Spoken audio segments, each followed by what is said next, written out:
Outdoors here. I'm Chrisley. This is Mackenzie. My normal partner Jake, he's ran off to Florida to escape this everlasting rain.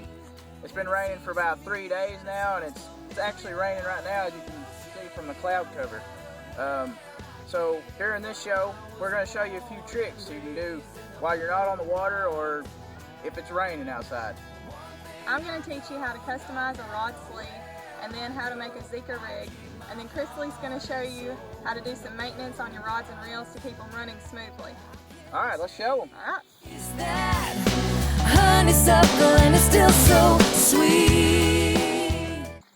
All right, I'm just going to show you a little trick you can do throughout the seasons you're using your rods. It's just going to help you be able to keep your reel seated better within the rod. Now you're just going to take the screw all the way off, throw it up a little bit, and then you're going to take some, just any kind of rod and reel cleaner, nothing specific, and just spray the threads. Spray down in the reel seat there and just around that area. Then just take your rag, just start wiping.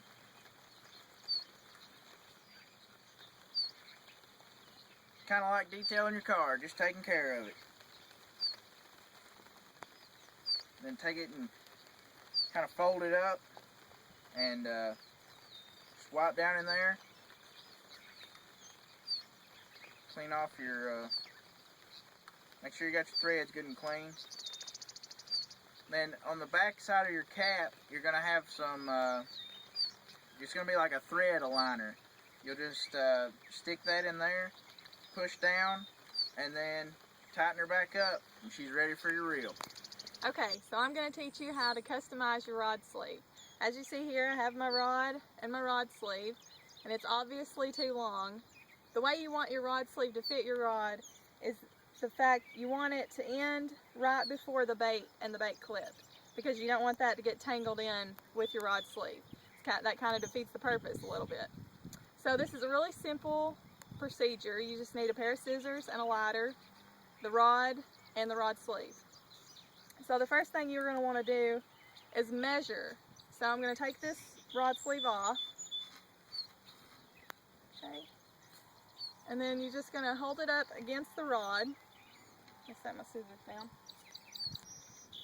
So from the very tip of the rod sleeve, you're going to want it to be about 2 inches above the beginning of your rod. So then you just want to hold it flush with the rod, and then just make a mark with your fingers, or just hold on to it, where your bait clip and your bait are going to begin. Okay, so then make sure you hold that spot. You can let go of the other end because it's not important anymore. I'm going to set my rod over here.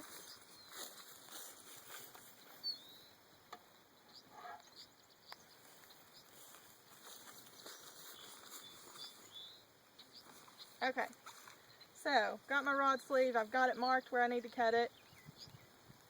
Now, you don't want to cut it the exact spot where you measured, just in case, you know, you messed up. So that happens. So you want to go about 1 inch below where you actually want it to be, and just go ahead and cut that off. Okay. Then you're going to take your lighter, and you just want to burn the ends of the rod sleeve that you just cut. And you don't have to burn them for very long, you just want it to kind of burn them together so they stick together and they don't fringe and fray.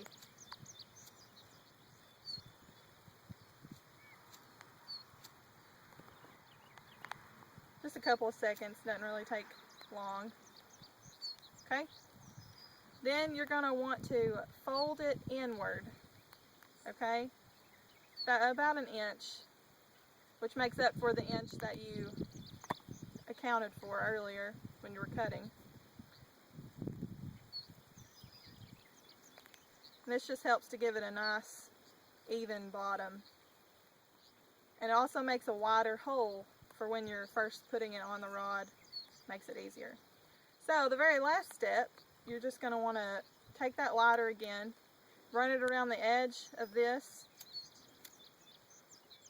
and just for a couple of seconds, and that's just going to help it keep this form so it won't flop out or change shape when you're trying to get the rod in it. And there you go. There's your customized rod sleeve. Alright, so yesterday we got rained out. It got too soggy for us to keep filming. As you can tell, sky's bluer. I gotta wear shades. It's a lot better than it would be. So what I'm going to do now is I'm going to show you how to do a few maintenance things, you know, oiling and greasing on your reels. One of the most important parts would be your manual, which will come out of your box when you purchase them. It'll have a exploded view, so when you lose a part or forget where a part goes, you just look at that and it'll show you where it goes. The second important is the actual manual. You'll open it up, go to the maintenance section, and within that section it'll actually show you where your most important maintenance parts are, where to grease and where to oil. It's really important to do this. Keep it in tip-top shape. It'll probably come with some oil.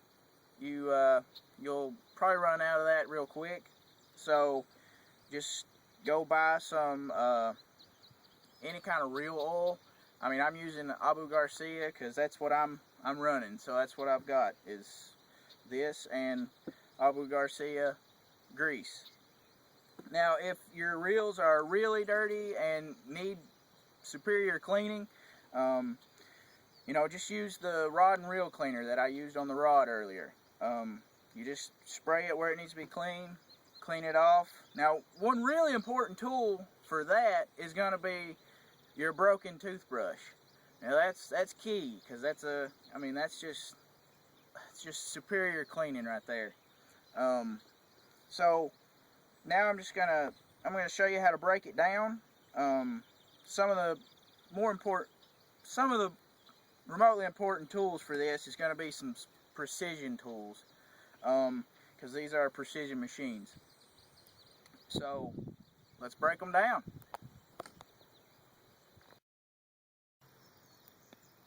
Okay, within this specific model there's going to be a cap screw right here. So you just loosen it like that, you twist it, pull it off, set it down, then get your spool out like so. Just lay it there. Then you're going to need to take the reel handle off, which will require you to take this screw out. Now it's really important also to use like a white surface like this so that you can keep up with your screws and caps and anything. Then I got to use a wrench right here. This is a 10mm. Just enough to break it, and then you should be able to take it off with your hand. See? You can drop it at any time. Take your handle off, then you'll take your drag off.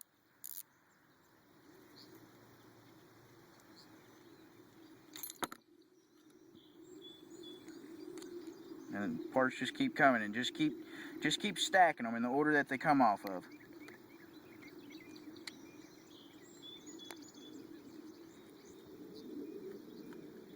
So then, now that you got all that off, you're going to take these screws out that are really holding it down.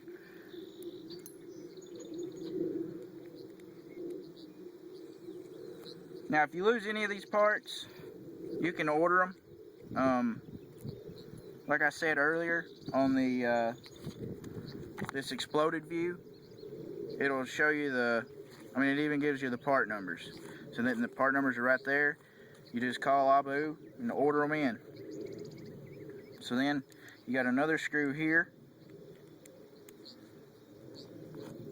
They really make sure they keep all these gears over here in here secure.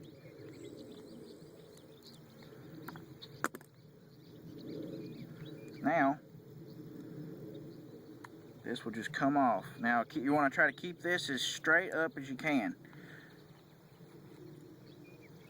Now, you look at all that. Man. Now, your two most prevalent gears are these two right here. This is your reel gear and this is your spool gear. So you're just going to take your grease and oil or grease your main gear.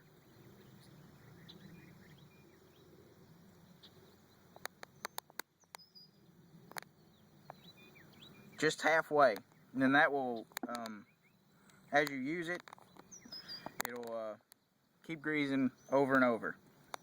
Then you're going to take some oil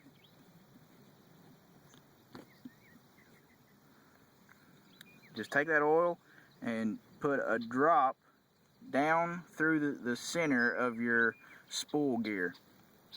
Then right here, if your spool release is acting up, put a little drop of oil there. Or even if it's not acting up, put some there. It can't hurt it. So, you know, that's all you got to do on the inside. So once that's complete, take the cap, put it back on.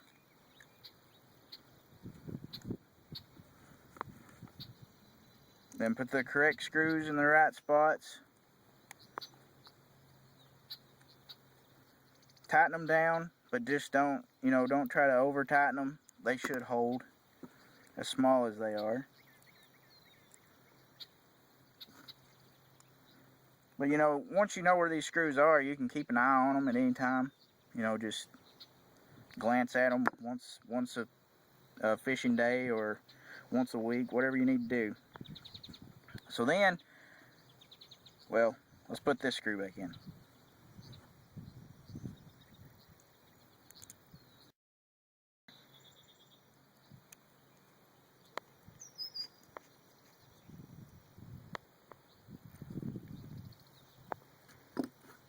Then we just take our parts, start putting them back in the order they came off.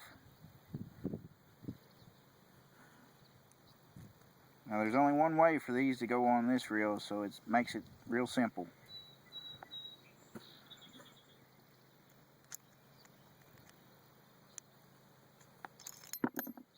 Whoops!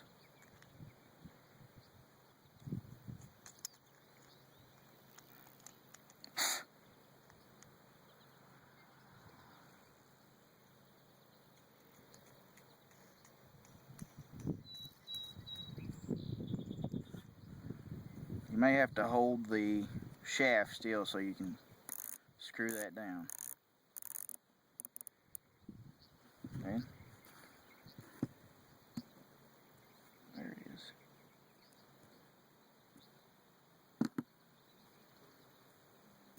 This one's got a spacer between the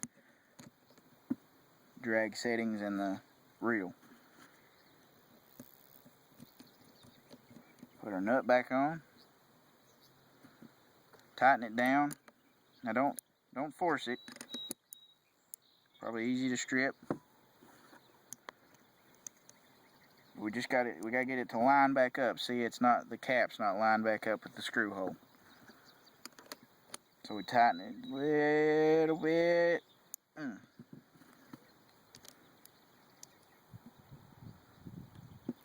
then see if our screw will go in.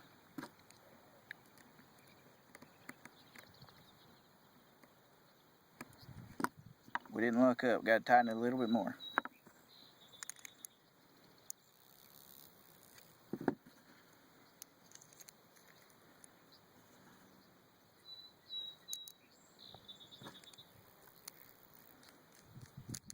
Put our screw in.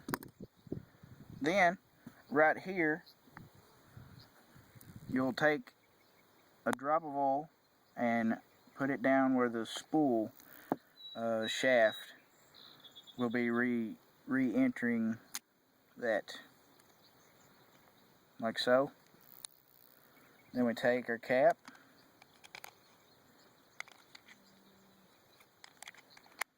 put it back on, and then tighten that down. Now that's got the inside of that nice. Look how smooth that goes. Look at it, just keep going. Now another spot is right here. The line guide where it guides through on the back. Take one drop on one side, 1 drop in the middle, move it, and then put 1 drop on the other side. Man, you can't get any better than that. Now, another spot that this one says to put oil into is right here, but as much oil as I've put into that region, it's actually already gotten up to it, so it's not necessary.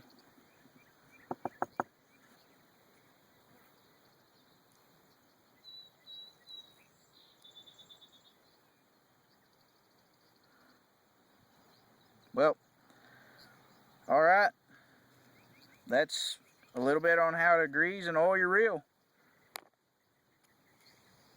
Hope it all works out for you. Okay, so now for the Zika rig. I'm going to show you how to put one of those together, but the main purpose of the Zika rig is that it allows your bait to have more freedom of motion so it can move side to side or up and down. So what you're going to need is I have some teardrop shaped weights. You can also use cylindrical shaped for more finesse approach. Some split rings, and then your hooks. So what you're going to want to do is you're going to take one of these weights and a split ring, and you're just going to attach the split ring to the weight. Now I already have one attached right here, so this is what it's going to look like. As you can see, it's just attached on there. Then you're going to take one of your hooks and just put it on the split ring also. So you're going to have your weight, your split ring, your hook all connected like this. Okay, so then when you want to tie your line on, what you want to do, you want your weight and your hook to be on the same side. So you kind of want to bend those back together and hold it that side, so then you can tie your line on this side. And then once your line is attached, that allows your weight to hang down and your hook to move freely so your bait can swim through the water. And there you go. There you have a Zika rig.